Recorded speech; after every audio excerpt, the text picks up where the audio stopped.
Hi there. So my name is Edgar.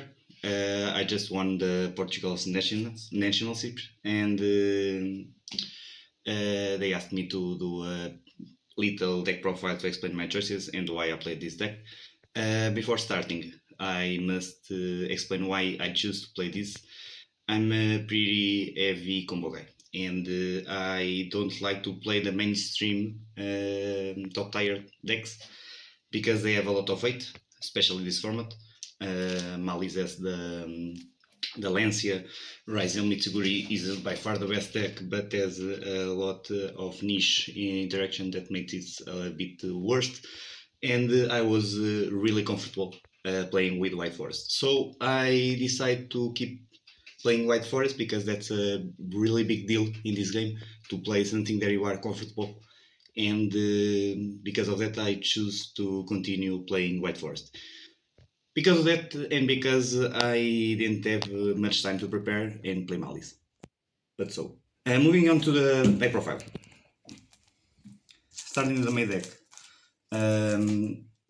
Since it's a combo deck, I will explain by engines and not by monster spells and traps. That doesn't make sense to me.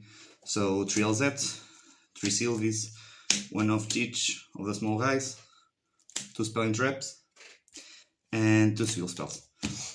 So about ratios, these are the best ones. We don't have to talk about it. This one is enough because we have the holo to recycle it, and if they banish it, it means that the bestial won't take out the best card. That is the new Diabel, so there's no problem at all.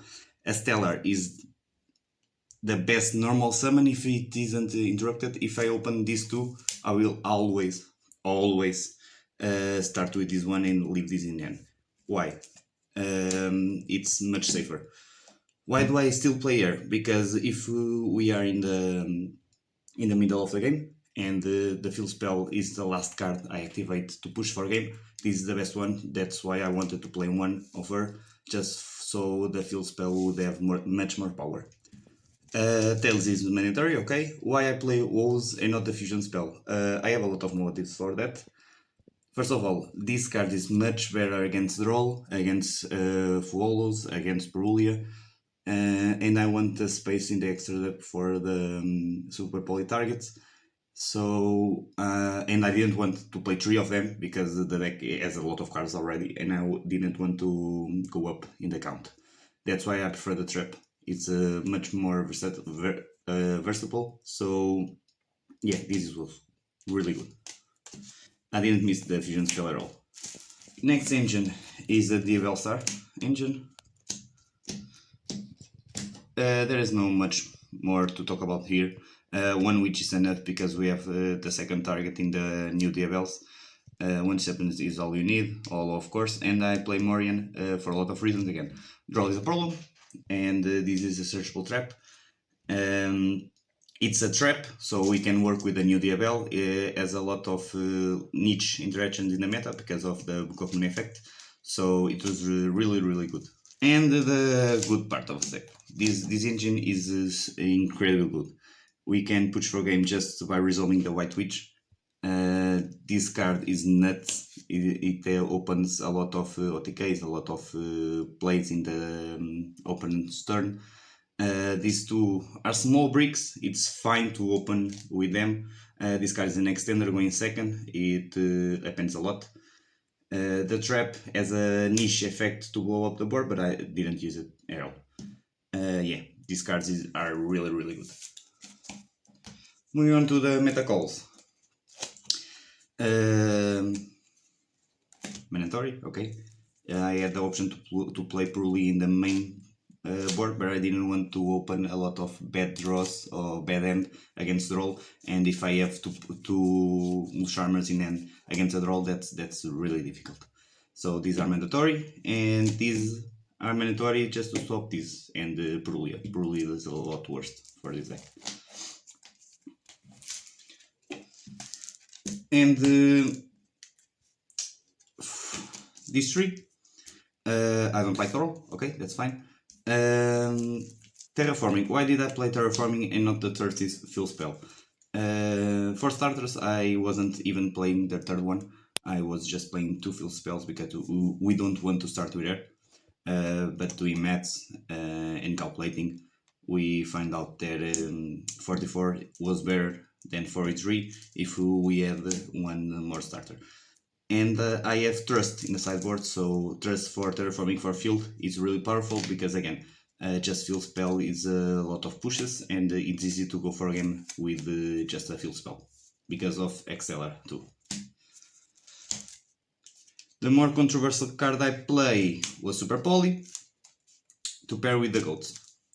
So for starters, this card is nuts. It's really good, but it's a really difficult card to play. We have to be really familiar with the matchup, and I had a lot of difficulties about that because my philosophy for this tournament was that I wasn't play against Malice. Turned out that my only 2 losses was against Malice because I didn't know the matchup there well. I know that Super Poly and Black Coat is really good against them because we just have to call the White Binder and they don't have a lot of follow-up, neither the trap to Banished. Super Poly was my go-to choice because I can only play 3 Black Coats. And the Detonator is really problem for this deck. So I wanted to play as many outs as possible. And Super Poly was kind of okay against Detonator. Isn't that good because they have Eclipse Winds to revive it, but it was good enough. This card was bonkers all tournament because nobody was expecting it.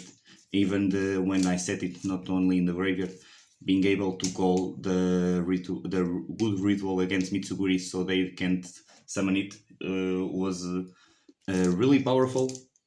Won a couple of games. And that's why I played these 2 cards. Super Poly is really good against Rogue, and I knew it that in our tournament there would be some Rogues. I didn't play against Rogues, unfortunately, but the card was really good. I just used it 3 times. One of them was on my own field to escape impermanence, but yeah, was good enough. The last card in my deck is the best card of the deck by far. Is Foolish Furio of Goods. This card is incredibly powerful because it can sense the Black Coats. Again, I want an answer to Detonator. I can play against Detonator that well. And he can send the Trap of the Abels to play the full engine. So this card is really good. It can be a draw of wanted. It can be a Morian Trap if you wanted. This card is really versatile. And we have the bonus to send the Floodgate and add it back with Queen Diabels. This card is incredible powerful. Really good card. We went to the extra deck. I don't have explained nothing here. They are all mandatory. Resolve everyone multiple times. This card is bunkers now going second because of this card too.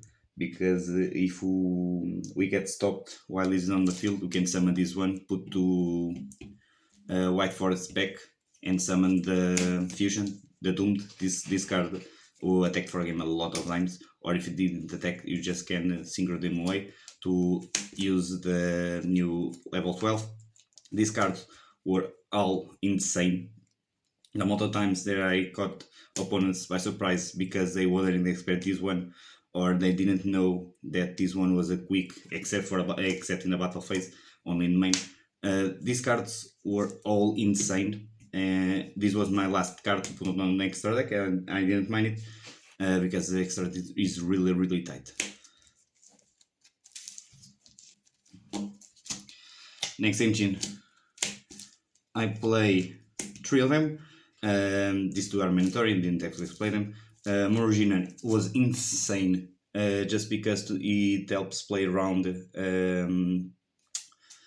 Nibiru a lot easier, and we can push for games a lot easier with this in multiple ways because you can pop 2 cards. You can revive the LZ level 2 and Fusion Synchro Summon into Chaos Angel and trigger the Zamina to get a search of Wanted. This card was incredible and have the benefit that is a Super Poly target against Smiths, against Amiro, against niche stuff. This card was really good alongside the all Super Poly targets that I play. This one is the better one because I can use it with any spellcaster. I didn't summon it once because I didn't saw Super Poly that often. The other two are explanatory, but these two are the better ones. Super Poly against the mirror match is a board wipe. We take out of their interruption. It happened 2 times on the tournament. That's nice. And utility cards, SP, Chaos Angel. These 2 cards are incredible on their own. There are a lot of decks there that can tout it Chaos Angel in light or dark. SP it's a really good versatile card in multiple ways.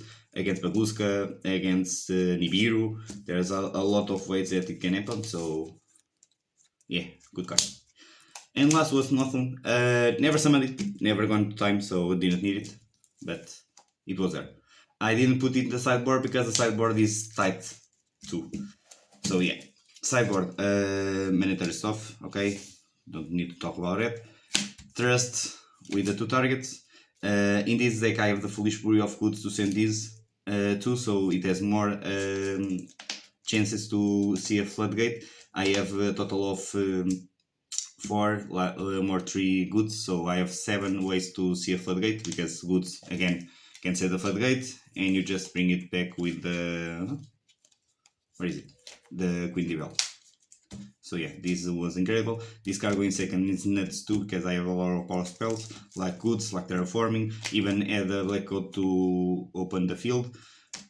Lightning Storms, again, a board break. This deck is really good going second because it has a lot of pushes. This card was incredible too because going second we don't want to have the traps, but we want to remain the consistency of simple spells, so this card was incredible too. Last 4 cards in the sideboard were 2 Bestials because I can threaten to do a Chaos Angel with a normal summon of Sylvie. Sylvie gets a search. We can try to do Chaos Angel. That's really powerful. It's if you start with Magnamut, normal summon Sylvie, add this. That's a lot of pushes, and I want to respect more Mitsuguri because Malice is okay, but Mitsuguri is a really difficult matchup for this deck. The last 2 cards that I have to borrow was Perulius. I had 3 to play. I decided not to play 3 because again I don't want to open that many Mulsharnas against Droll. So yeah, there was my deck. The tournament was incredible. It was off meta pick. I have that habit to play off meta picks. If you want to follow my channel NSA Coimbra, we often post deck profiles of niche stuff. Meta 2 because we have a tryharder, but they are more like me that like to live life in a difficult way. So subscribe with a like and thanks for the invite.